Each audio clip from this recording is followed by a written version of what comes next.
සාමාන්‍ය පෙළ විභාගයේදී විෂයන් 9කට මුහුණ දීමට අපිට සිද්ධ වෙනවා. ඉතින් හැමෝටම තියෙන බලාපොරොත්තුවක් තමයි තමන් මුහුණ දෙන විෂයන් 9ටම ඒ සාමාර්ථ 9ක් ගන්න එක. ඒත් ගොඩක් අය හිතන් ඉන්නවා ඒ 9ක් ගන්නවා කියන්නේ ටිකක් අමාරු වැඩක් කියලා. ඒත් ඇත්තටම ඒක එච්චර හිතන තරම් අමාරු වැඩක් නෙමෙයි. හැබැයි ඒක නිකන් බලන් හිටියයි කියලා ඒ 9ක් අපිට එන්නෙත් නැහැ. ඒ වෙනුවෙන් අපි හරියට අපේ වැඩ ටික ප්ලෑන් කරලා ලස්සනට කරන් යන්න ඕන. අපේ වචනෙන් කිව්වොත් එහෙම O level A9ක් කියන්නේ ඇඟේ හයියෙන් ගහන ගේමක් නෙමෙයි, මොලේ කල්පනා කරලා ස්මාර්ට් විදියට ගහන ගේමක්.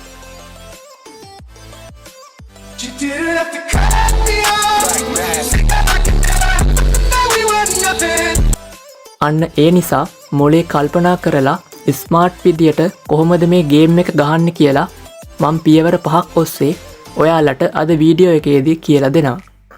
ඒ නිසා මේ වීඩියෝ එක තප්පරයක්වත් ස්කිප් කරන්න නැතුව බලන එක ඔයාගේ වගකීමක්. මොකද ඔයා මේක තප්පරයක් හරි ස්කිප් කරොත් එහෙම මේකේ තියෙන විෂය කරුණු ඔයාට මග ඇරෙන්න පුළුවන්. එහෙම වුණොත් එහෙම ඔයාට ලේසියෙන්ම A9ක් ගන්න තියෙන chance එක ඔයාගේ ඇස්පනා පිටම විනාශ වෙලා පුපුරලා යන්න පුළුවන්. වීඩියෝ එකට යන්න කලින් පොඩි මතක් කිරීමක් තියෙනවා කරන්න. O level කිට්ටු වුණාම ඔයාලට අවශ්‍ය පාස් පේපර්ස්, මොඩල් පේපර්ස්, ඒ වගේම හැම පාඩමකටම අදාළව සකස් කරපු ෂෝට් නෝට්ස් වගේ දේවල් ඔයාලට නොමිලේම WhatsApp group එකක් හරහා ලබා ගන්න පුළුවන්. ඒ වැඩේ කරන්නේ සිනුර කියලා අයියා කෙනෙක්. ඉතින් ඔයාලා කැමති නම් මේ වැඩේට සම්බන්ධ වෙන්න දිගටම මේ channel එකත් එක්ක එකතු වෙලා ඉන්න. මං ඉදිරියේදී දැනුවත් කරන්නම් කොහොමද ඒ ෂෝට් නෝට්ස්, පාස් පේපර්ස් වගේම මොඩල් පේපර්ස් ලබා දෙන group එකට ඔයාලා join වෙන්න කියලා. එහෙනම් අපි යමු අපේ වීඩියෝ එකට. පළවෙනි පියවරේදී ඔයා කරන්න ඕන හොඳ ටයිම් ටේබල් එකක් හදාගන්න එක. ඒ වෙනුවෙන් ඔයා දින 7ක ටයිම් ටේබල් එකක් හදාගන්න ඕන. දැන් O level වල තියෙන විෂයන් 9 අතර සමහර විෂයන් ඔයාට ලේසි විෂයන් වෙන්න පුළුවන්. ඒ වගේම තවත් සමහර විෂයන් ඔයාට ටිකක් අමාරු වෙන්න පුළුවන්.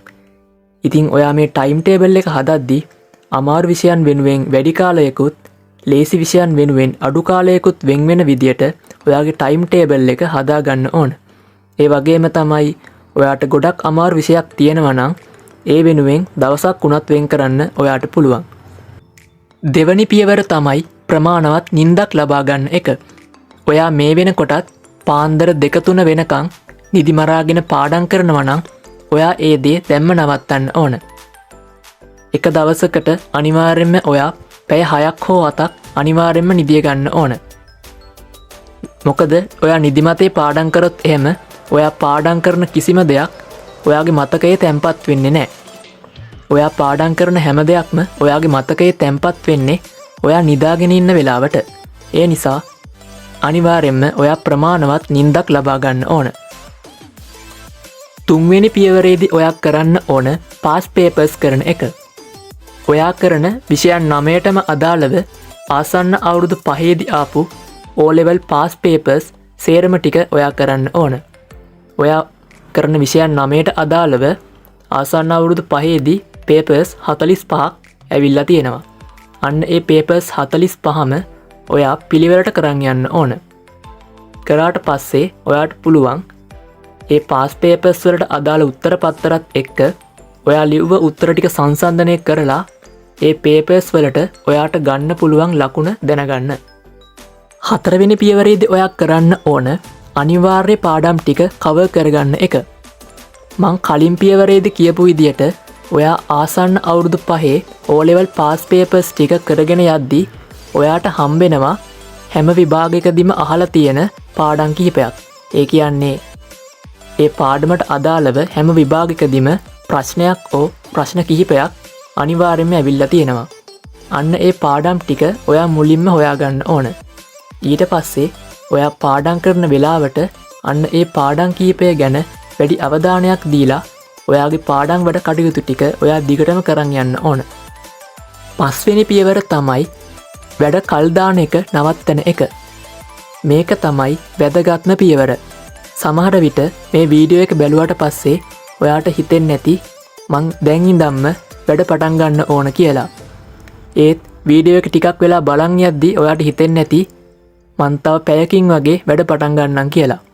ඉතින් ඔයා දැන් එහෙම පැයක් බලන් ඉඳලා ඒ පැය ගියාට පස්සේ ඔයාට හිතෙයි දැන් නම් ටිකක් ඇඟට අමාරුයි වගේ දැන් ඇඟ හොදන් හිටියා නම් හොඳයි කියලා. ඊට පස්සේ ඔයා ඇඟ හොදගෙන හරි නාගෙන හරි වැඩ කරන්නම් කියලා හිතාගෙන ඒ දේ කරන්න යයි. ඊට පස්සේ ඔයාට හිතෙයි දැන් නම් ටිකක් බඩගිනි වගේ බත් ටිකක් කාලම වැඩ පටන් ගත්තා නම් හරි කියලා.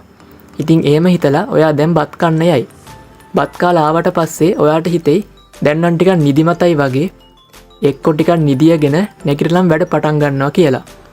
අන්න එහෙම නිදියලා නැගිටලා වැඩ පටන් ගන්නම් කියලා ඔයා කල් දදා ඉද්දි ඔයාට කිසිම වෙලාවක පාඩම් කරන්න වෙලාවක් හම්බෙන්නේ නැහැ. මොකද ඔයා සැරින් සැරේ පාඩම් කරන එක කල් දාන එක තමයි කරලා තියෙන්නේ.